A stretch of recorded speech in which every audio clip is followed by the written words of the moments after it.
गलातियों 4 अध्याय।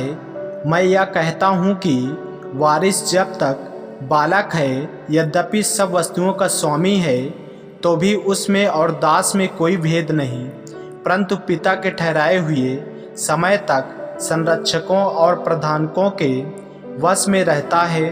वैसे ही हम भी जब बालक थे तो संसार की आदि शिक्षा के वश में होकर दास बने हुए थे, परंतु जब समय पूरा हुआ तो परमेश्वर ने अपने पुत्र को भेजा, जो स्त्री से जन्मा और व्यवस्था के अधीन उत्पन्न हुआ, ताकि व्यवस्था के अधीनों को मोल लेकर छुड़ा ले और हमको लेपालक होने का पद मिले। और तुम जो पुत्र हो, इसलिए परमेश्वर ने अपने पुत्र की आत्मा को, जो हे अब्बा हे पिता कहकर पुकारता है, हमारे हृदयों में भेजा है। इसलिए तू अब दास नहीं परंतु पुत्र है, और जब पुत्र हुआ तो परमेश्वर के द्वारा वारिस भी हुआ। गलातियों के विषय में पौलुस की चिंता। पहले तो तुम परमेश्वर को न जानकर उनके दास थे, जो स्वभाव से परमेश्वर नहीं, पर अब जो तुमने परमेश्वर को पहचान लिया, वरन परमेश्वर ने तुमको पहचाना, तो उन निर्बल और निकम्मी आदि शिक्षा की बातों की ओर क्यों फिरते हो, जिनके तुम दोबारा दास होना चाहते हो। तुम दिनों और महीनों और नियत समयों और वर्षों को मानते हो। मैं तुम्हारे विषय में डरता हूँ, कहीं ऐसा न हो कि जो परिश्रम मैंने तुम्हारे लिए किया है वह व्यर्थ ठहरे।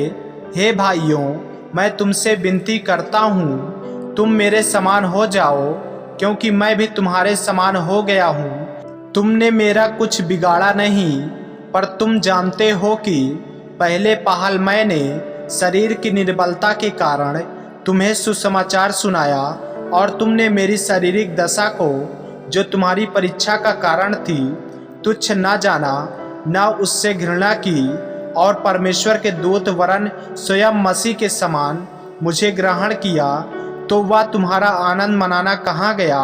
मैं तुम्हारा गवाह हूँ कि यदि हो सकता तो तुम अपनी आंखें भी निकाल कर मुझे दे देते, तो क्या तुमसे सच बोलने के कारण मैं तुम्हारा बैरी बन गया हूँ। वे तुम्हें मित्र बनाना तो चाहते हैं, पर भले उद्देश्य से नहीं, वरन तुम्हें अलग करना चाहते हैं कि तुम उन्हीं को मित्र बना लो।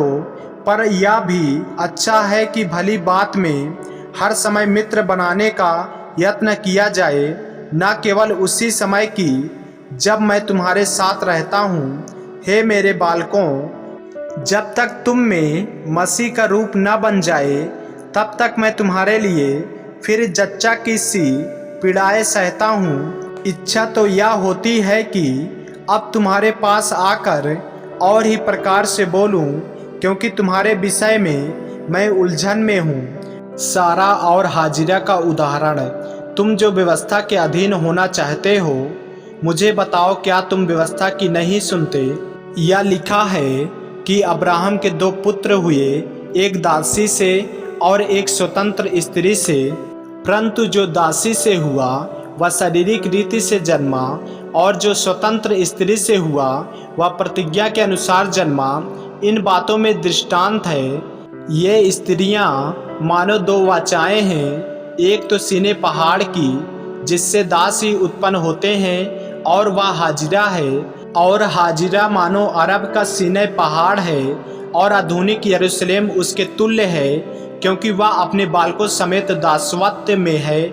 पर ऊपर की यरूशलेम स्वतंत्र है, और वह हमारी माता है, क्योंकि लिखा है, हे बांझ, तू जो नहीं जानती आनंद कर, तू जिसको पीड़ाएं नहीं उठाती गला खोल कर जय जयकार कर, क्योंकि त्यागी हुई की संतान सुहागन की संतान से भी अधिक है। हे भाइयों, हम इसहाक के समान प्रतिज्ञा की संतान हैं, और जैसा उस समय शरीर के अनुसार जन्म हुआ, आत्मा के अनुसार जन्मे हुए को सताता था, वैसा ही अब भी होता है। परंतु पवित्र शास्त्र क्या कहता है, दासी और उसके पुत्र को निकाल दे, क्योंकि दासी का पुत्र स्वतंत्र स्त्री के पुत्र के साथ उत्तराधिकारी नहीं होगा।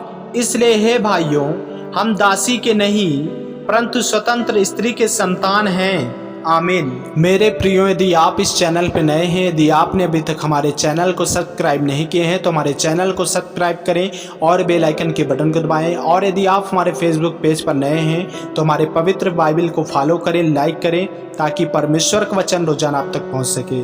जय मसीह की। प्रभु आपको आशीष दे।